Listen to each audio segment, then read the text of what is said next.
Mulai. Assalamualaikum warahmatullahi wabarakatuh. Yang terhormat, kepada Bapak Carkiman STMKOM selaku dosen pengampu pada mata kuliah jaringan komputer, dan rekan-rekan semua yang saya cintai dan saya banggakan. Sebelumnya, izin memperkenalkan diri terlebih dahulu. Perkenalkan, saya Nisa Fitrianti dengan NPM 2167701 Program Studi Komputerisasi Akuntansi, dan rekan saya. Nama saya Muhammad Aksan Januar dengan NIM 21267000005 dengan prodi Manajemen Informatika.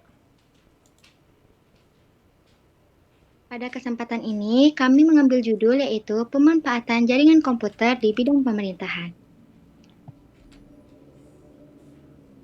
Berbicara mengenai teknologi informasi dan komunikasi. Perkembangan teknologi telah berpengaruh dalam segala aspek kehidupan, baik di bidang ekonomi, politik, seni, kebudayaan, pemerintahan, dan dalam hal lainnya. Pemanfaatan sumber daya yang dapat dimanfaatkan berupa teknologi, informasi, dan komunikasi ataupun TIK. Perkembangan ilmu pengetahuan dan teknologi tidak terlepas dari perkembangan kebutuhan manusia.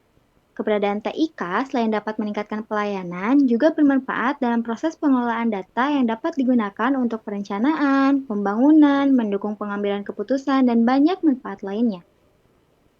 Teknologi informasi dan komunikasi yang dikembangkan pada pemerintahan atau yang dikenal dengan sebutan e-government.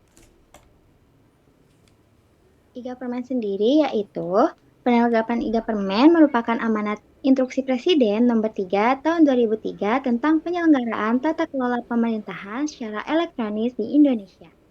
E-Government mengacu pada penggunaan teknologi informasi oleh pemerintahan seperti menggunakan intranet dan internet yang mampu mempunyai kemampuan menghubungkan keperluan penduduk, bisnis, dan kegiatan lainnya. Jadi, e-government sendiri adalah penggunaan teknologi informasi yang dapat meningkatkan hubungan antara pemerintah dan pihak-pihak lainnya. Selanjutnya, ada tujuan dari penerapan dan tujuan dari e-government sendiri. Penerapan e-government sendiri meliputi pembuatan website berisi informasi lengkap dan akurat, bersifat interaktif, dan masyarakat dapat menyampaikan pendapat dan mengawasi jalannya pemerintahan.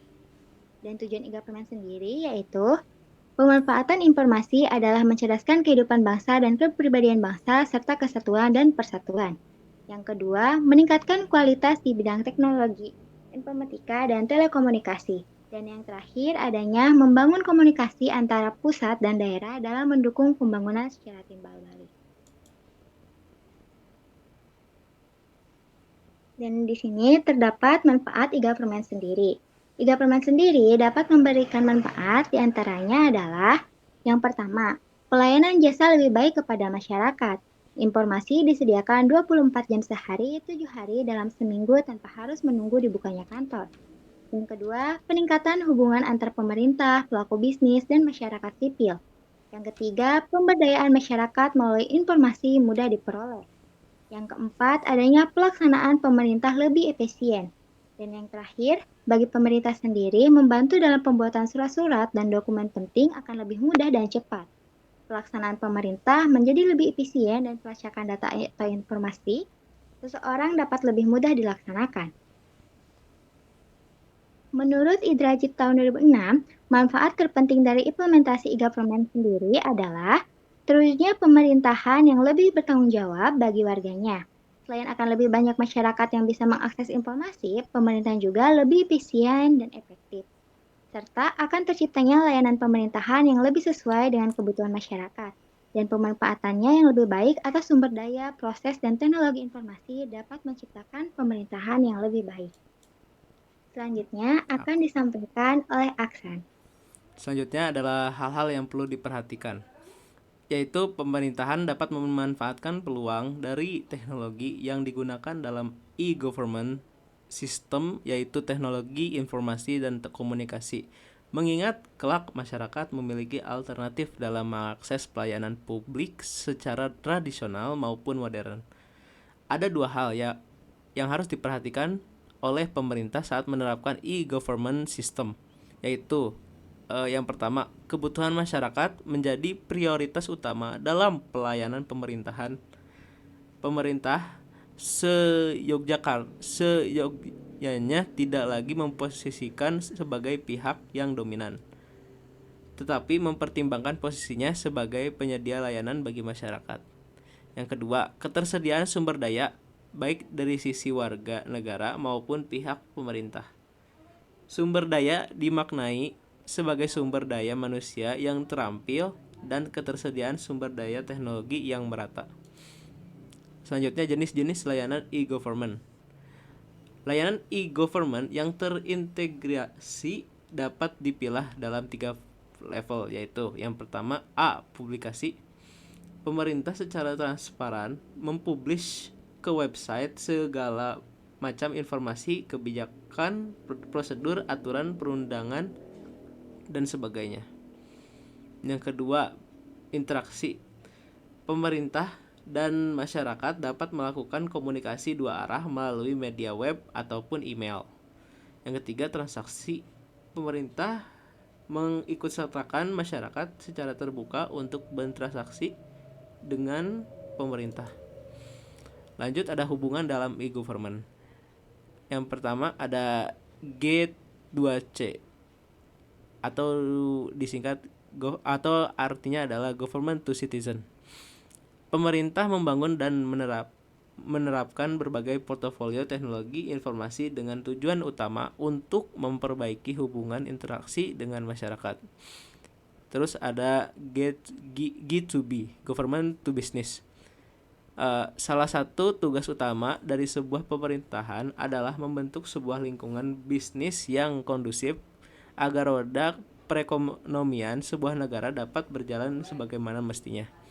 Lanjut, ada G2G, government to government. Meningkatkan kebutuhan bagi negara-negara untuk saling berkomunikasi secara lebih intens dari hari ke hari. Tidak hanya berkisar ada hal-hal yang berbau diplomasi semata, namun lebih jauh lagi untuk memperlancar kerjasama antar inti negara. G2E, government to employee, diperuntukkan bagi peningkatan kinerja dan kesejahteraan para pegawai negeri atau karyawannya pemerintah yang bekerja di sejumlah institusi pelayanan masyarakat. Lanjut, ada faktor penentu penerapan e-government. Informasi, infrastruktur telekomunikasi, ada tingkat konektivitas dan penggunaan teknologi informasi. Lalu ada kesiapan sumber daya manusia dan ketersediaan dana dan anggaran. Lalu ada perangkat hukum dan perubahan paradigma. Itu faktor penentunya. Lanjut, ada hambatan pengimplementasikan e-government. Ada kultur berbagi belum ada. Kultur mendokumentasikan belum lazim. Langkanya sumber daya manusia yang handal, infrastruktur yang belum memadai, dan tempat akses yang terbatas. Kesimpulannya, e-government adalah suatu upaya untuk mengembangkan penyelenggaraan pemerintahan yang berbasis elektronik, suatu penataan sistem manajemen dan proses kerja di lingkungan pemerintahan dengan mengoptimalisasikan pemanfaatan teknologi informasi dan komunikasi. Penerapan dan pengembangan TIK merupakan suatu proses di mana sistem yang dibangun tidak bisa langsung sempurna, tetapi dibangun secara bertahap dan diperbaiki agar memenuhi harapan pelayanan.